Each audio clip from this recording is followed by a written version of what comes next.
Okay, hi Philip. You're my first Hi. guest on this podcast.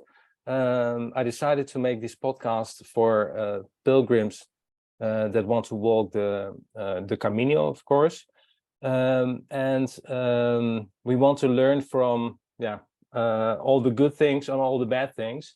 So I invited you to join me on this podcast. And we're hoping to learn something of your endeavors. Can you Okay. tell me who you are and what kind of caminos you did? Okay. Well, first of all, thanks for having me. It's a pleasure to be here to share my experiences with everyone. So I finished my first Camino last year. Well, actually, I started it in 2018, but was interrupted by COVID and some very bad blisters that I had on my first 3 days. But I've learnt Oh, from those experiences now. And yeah, I finished the Camino de Santiago last year, and I walked on that occasion from Leon to Santiago, which is a distance of about 350 kilometers. okay, cool. And why did you want to embark on this pilgrimage? What did it? Why did Santiago attract to you? Well, that's a good question, and it's I've thought about that a lot. And I've spoken to many people on the Camino about why they do the pilgrimage, and I tried to make a video about it that I published on my own YouTube channel, and we can talk about that. But really, I thought to myself, well, I wanted to try and do it, simply because it was something that I thought I could do. I know that sounds not the deepest or the most philosophical reason for doing it, Mm-hmm. but that's how I started off. So So as a many personal years ago, endeavor kind of thing. that's right. Okay. So many years ago, I lived in Spain, and when I was living in Spain, I'd heard about the Camino de Santiago, and I'd seen pilgrims walking on the way, very close to a town where I was staying, Santo Domingo de la Calzada. And I was there and I saw the pilgrims and I thought to myself, yeah, I'd like to do that too. But I didn't know what was involved. And I really wanted to, find out more. And then one day I was in my car. I drove into a petrol station to fill up the car with petrol. And as I was checking out and paying for my petrol and snacks, I saw a book that was on sale there about the Camino de Santiago in Spanish. And it was Which only book like was it? I don't know. It was only 2 or 3 euros, but it was in a fancy package, and it came with a pouch and maps and everything else. And so I bought it, and I read it, and I thought to myself, yeah, this is something that I'd like to do, not just because it's an adventure, but something that might actually have some sort of deeper meaning in my life. And so, yeah, I read that book in Spanish, and then I thought, yeah, let's go back and try a little bit of the Camino and see what it's like. And then as I was doing So it, there was like a spiritual spark. Did it well, strike well, something well, with? well, I think what happened was it kind of like it struck some kind of emotional chord with me, but it still wasn't spiritual, even though I am a Christian. And the notion of going on a pilgrimage, sort of makes sense to me, sort of in terms of my own spirituality. But I still hadn't reached that point yet. So emotionally, I thought it was something that I could invest in and something that I'd be interested in doing. And so, I set off, and then once I started, I realized that there, was a lot more to it. And not only was I sort of enjoying my walking every day, but I was learning something about myself at the same time. And Yeah. then, So um, just started walking, or how did you I just, prepare? yeah, I just started walking. Yeah, Okay. I'd, um, I'd had some background in running and also in sort of walking. I've been walking all of my life, really, as a form of exercise, and so that wasn't the difficult part. But what was more challenging, I think, was trying to find some meaning in what I was doing. And so I started to get sort of emotionally invested in it. And I've just been thinking about this recently, is that I now realize that as I was starting to talk to other people about their own experiences of being on the Camino, then it started to make sense for me.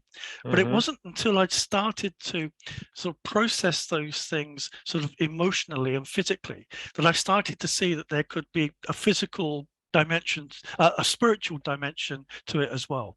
And so by the time I reached Santiago, I was feeling as if, it was starting to mean something for me spiritually as well. Okay. But I still wasn't close enough to really sense what that was. And so that's why I'm returning to the Camino in a couple of months' time to see whether I can sort of fulfill that spiritual dimension. Okay, nice. So when you started walking, you didn't prepare, you didn't read anything about it. You read that book, but you didn't read about preparations or like just start it and see what happens. That's right. That's kind of like just what what set out happened doing in these first days when you started walking? Well, what I realized when I in 2018, when I walked for just 3 days on the Camino, I realized that physically I wasn't as fit as I thought that I was. Okay, even though I walked on a regular basis.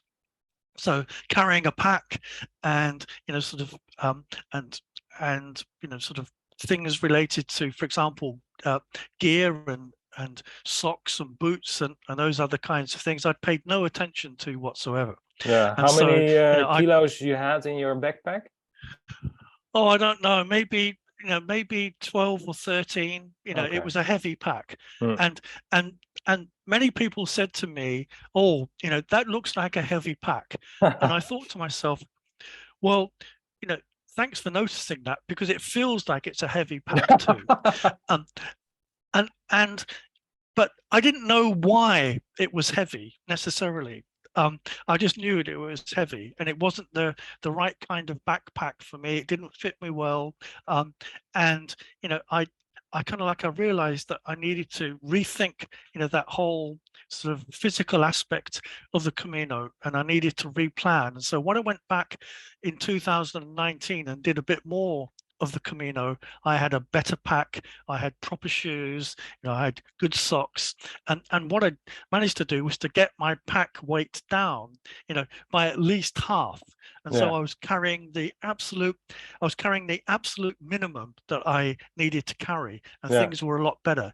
But I could only do those kinds of things because I'd learnt, from my own sort of painful experiences, and also by watching other people too. Yeah.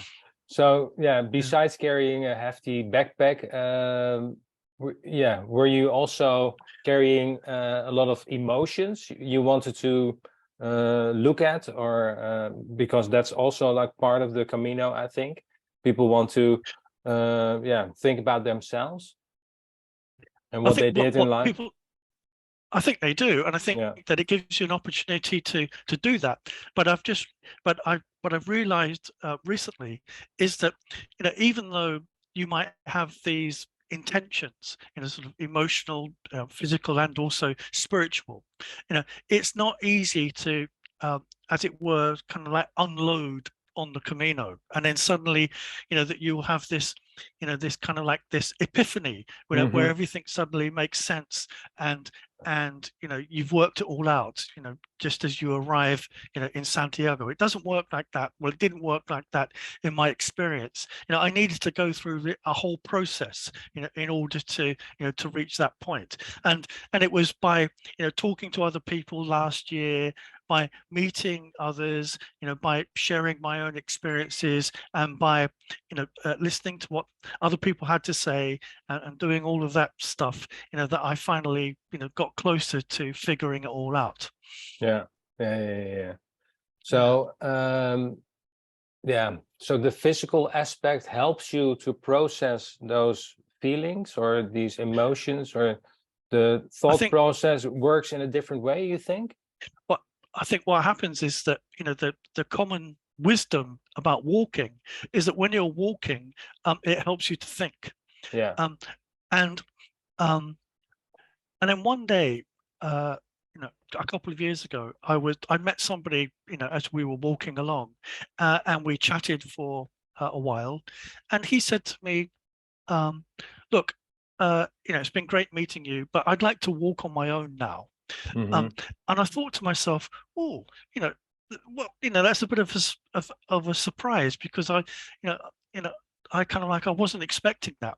But then afterwards, I realized, how astute and how deep that was. Is that Yeah. you get to a point, where you actually have to say, "Look, I want to be on my own now, and I want to, sort of just think about things for a while." And I'll come back and I'll be a part of the community later on in the day. But I Yeah. just want to, be on my own for a while, process things, take in the moment, sort of be in the moment. And that was, something that I experienced myself. But I didn't see it as being, necessarily self-centered or selfish. It was No. just something that I needed to do, in order to process what was going on. Yeah. Yeah. That sounds really nice, indeed. Yeah. So you have time for yourself and for your own moments. What was the best moment you experienced on the road? Well, I think, that's a difficult question. It's a good question, but it's a difficult one to answer, because I can't sort of pin it down to the No, best of moment. course. I mean, it was just a whole experience, of sort of being alone, being with others, um, trying to find out what I could do physically, learning about the places that I was, sort of passing by, and doing all of that stuff. But, let me say this as is that by the time I reached Santiago and I walked into, the square, and I saw the Mm-hmm. cathedral in front of me, you know what? And I had that feeling that I think many other people have too when they get to Santiago, is that I didn't want it to finish. Yeah, And yeah, I yeah. I I thought to myself, no, I'm not ready for this to finish yet. And although I couldn't continue walking like many people do, I felt, that I felt to myself that I hadn't finished what I'd set out to do, and so, that's why I'm going back again, to see whether I can, reach Santiago again, sort of feeling as if, I've this is going to sound a bit strange to say this, feeling as if I'd, achieved something that Mm-hmm. perhaps, I hadn't been able to do before. Yeah, yeah, yeah, yeah. Yeah. And what strikes me, like these last couple of months, it really feels as a lifestyle to me. Yes, Like once yes, you commit to this, to this world of being a pilgrim, it's hard to get out, and it's yeah, or hard to get yeah, out. It's so much fun to be part of that world. yeah, How do you that's right. perceive that?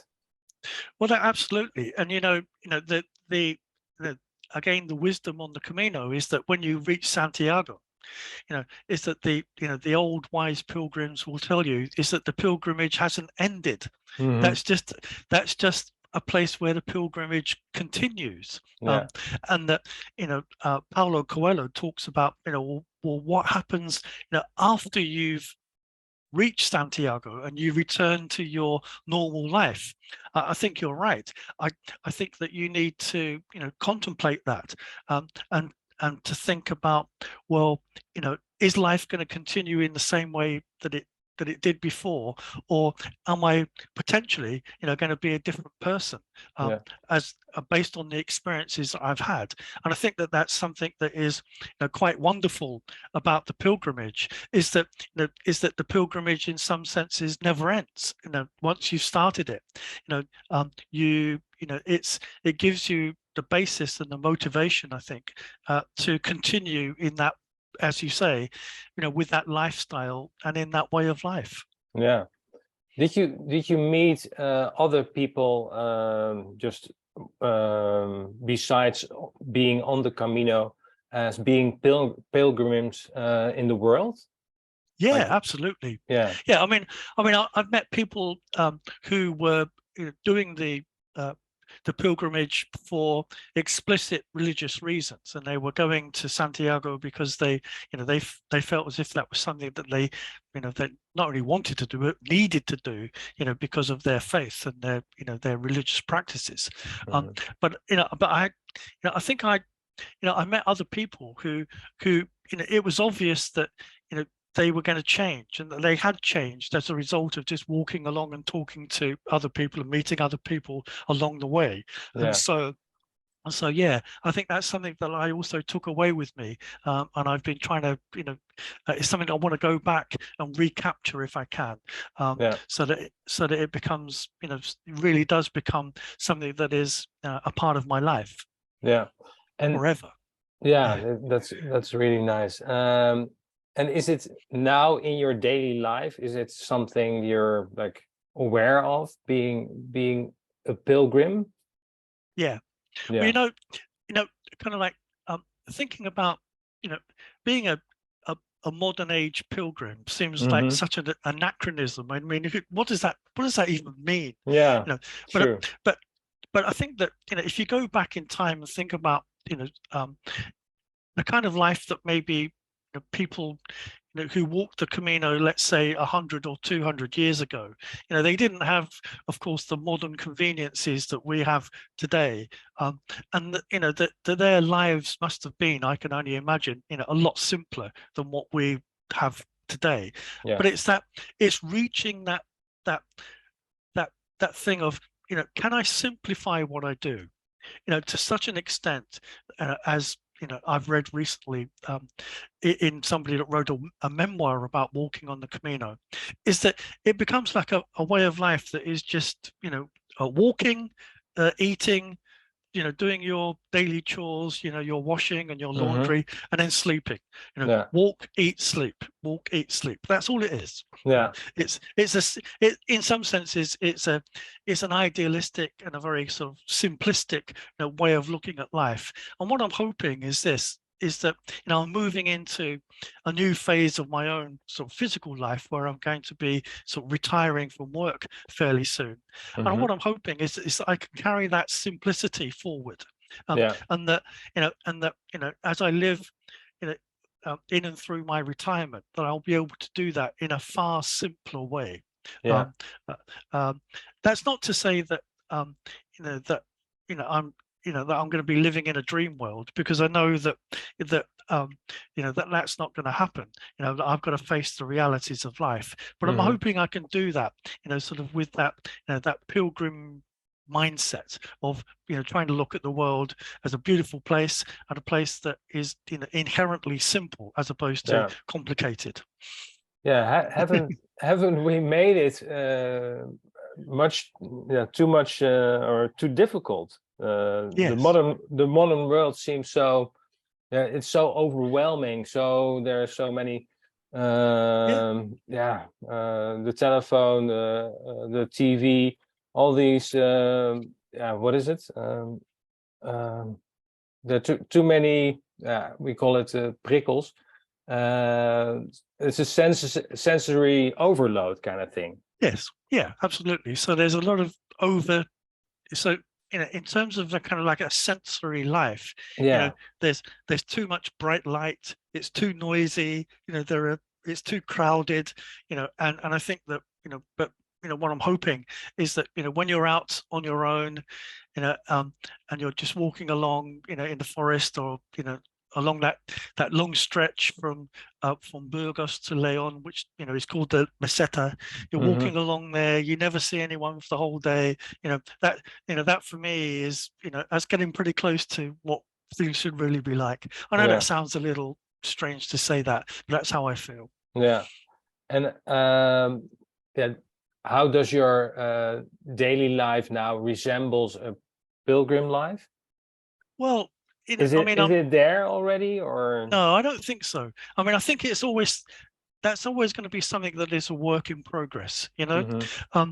and that you can kind of progressively, I hope, shed some of those layers of complication, and so you reach the point where you're close to the core of what life is really all about. Yeah. But I'll just have to wait and see and let you know whether I ever reach that point. But I'm hoping that's something to hope for. Yeah. Is that I will eventually sort of get to the point where I'm at peace with myself, relating to what it is that I think I can do and achieve in life. Yeah. Yeah. I think that's also, like, for a lot of people, the function of the pilgrimage, just to realize and to be happy or content with who they are and where they are in life. Yeah. I think that's also, like, really nice takeaway from the pilgrimage. It is, yeah. And so, when you get to Santiago and you go to the pilgrim's office and they ask you that question, why did you do the pilgrimage? What's your answer going to be? Yeah. It's a bit like that scene in the movie The Way, where Martin Sheen, he tries to answer that question. Have you ever watched that movie? Yeah, and he says, I thought I needed to travel more. That's the answer that he gives. But that wasn't my answer when I got to Santiago. My answer was that I did it for spiritual, religious reasons, and I believe that was true. And I'm glad that the clerk in the pilgrim's office didn't push me any further to ask me to explain what I meant. It was just good enough that I said that I'd done it for religious reasons. But otherwise, it would have been too difficult, or I don't think it would have been too difficult, but I would have had to start to explain, what I was doing. And I think that, in that particular case, the explanation isn't necessary. I don't need to explain it at all. I just need to know it for myself. And that was, something that I'm being honest with you now. I still need to try and figure out. Yeah, it's interesting because I asked that question in the Facebook group as well, and a lot of people were like, "Yeah, it's more my feeling. It's not something I really want to share. It's just, we can talk about it and we can discover, what the pilgrimage is about, or in general. But there's also, like, a really personal, feeling to it." So and I think I can sum that up by saying, by the time I reached Santiago and I'd reached that destination, what I'd realized was that that I wasn't on the Camino because I wanted to reach the destination. No. I was on the Camino because I wanted to be a part of that whole thing. And so this is going to be, that might sound a bit odd to you and to the other people that are listening to this, is that the fact of the matter is that reaching Santiago isn't the end of it at all. It's only just one stage in that whole sort of journey. And we've if you can look at the Camino in that kind of way, then I think it doesn't make it more complicated, but it just helps to put things into place in a better way.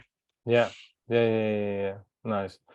What kind of other highlights or particular places were really striking to you along the Camino? Yeah, I mean,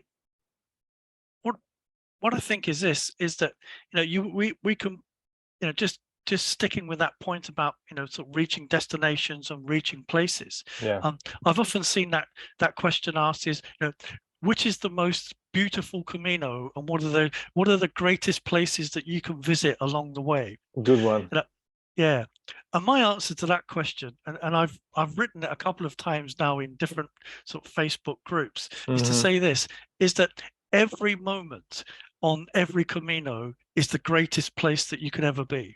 But you need to be able to see that, and that the monuments, the landscape, is that they're important aspects of it. But actually, it's not just that. I mean, it could be the greatest thing could be a conversation that you had, with somebody else as you walking along. The greatest thing could be, the breakfast that you've just finished. The greatest thing could be, you help somebody to get a room in an albergue. All of those things can be great. Yeah. Oh, that's a really nice answer, Phillip. Thank you for that. Yeah, I'm starting out tomorrow, flying out to Santiago tomorrow. So I really, looking forward to it. What do you want to say to all the people that are doubting or thinking about going on this pilgrimage? Is there any, you want to give them any tips or? Well, my advice would be this, is that if you're doubting, whether you can do it, then I think the thing to do is to just do what I did, is to go. Go and do it and try it and see what it's like. It's not a test, where you will pass or fail. It's just something that you need to have the courage, I think, to just take that first step. The Camino actually starts, when you walk out of your front door, and at home. That's where it starts. And I think that we have to sort of look at that and say, look, I might not be in the best physical shape. I might not be in the best emotional place. I might not be doing it for spiritual or religious reasons, but I think these are all things that can fall into place as we're going along. And in terms of just the physical experience, let's just look at that for a moment. I think that it would be unwise suddenly to just get out of bed and think about and just go on a 800-kilometer walk. That wouldn't be a good idea. No. But you've got to have a little bit of baseline fitness. But I think that you can get fit as you're going along. You can move into a different emotional space, as you're moving along, and things can fall into place sort of spiritually as well, if that's what you're looking for. I think the thing to do, my piece of advice would be, is to get started, do it, and then you'll find out.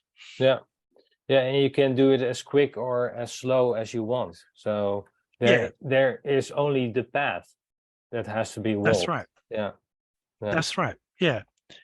And so, I mean, I kind of I sometimes worry about people who set out, to do the whole thing in 2 weeks, walk 50 or 60 kilometers a day. If you can do that, then that's fantastic. But I mean, I would never be able to do that myself, because I think that you would be too preoccupied, with trying to, reach a destination or a certain finishing point every day. And I think, the thing is that if you have limited time, then set, limited objectives. But the thing is just to go and do it, and enjoy it, and use it for whatever opportunities that the Camino, as they say, provides, and just do it. Just do it. Okay. Okay. Thanks a lot, Phillip. Thanks for being welcome. My first guest on my what is this? A podcast kind of thing. Thanks for sharing your wisdom and your advice. And we'll see you hopefully back on the Facebook channel as well. Let me wish you a Buen Camino as you start off tomorrow. I'm sure you'll have a great time, and that that you'll meet people, and you'll learn about them, and you'll learn about yourself as you're going along. That will be fantastic. Then just to let people know, I'll be, as I said, leaving Spain in a couple of months' time, and I'll be walking on the Camino del Norte, and I will post updates if I can on Facebook, and then I'll have a lot of material at the end of that that I can use to upload videos onto my own YouTube channel Beautiful. when I return to Singapore in September. Cool. Very cool. Yeah, thanks, Phillip, for being here, and Buen Camino to you too. Yeah, okay. Thank you very much. It's been a Thank pleasure. you.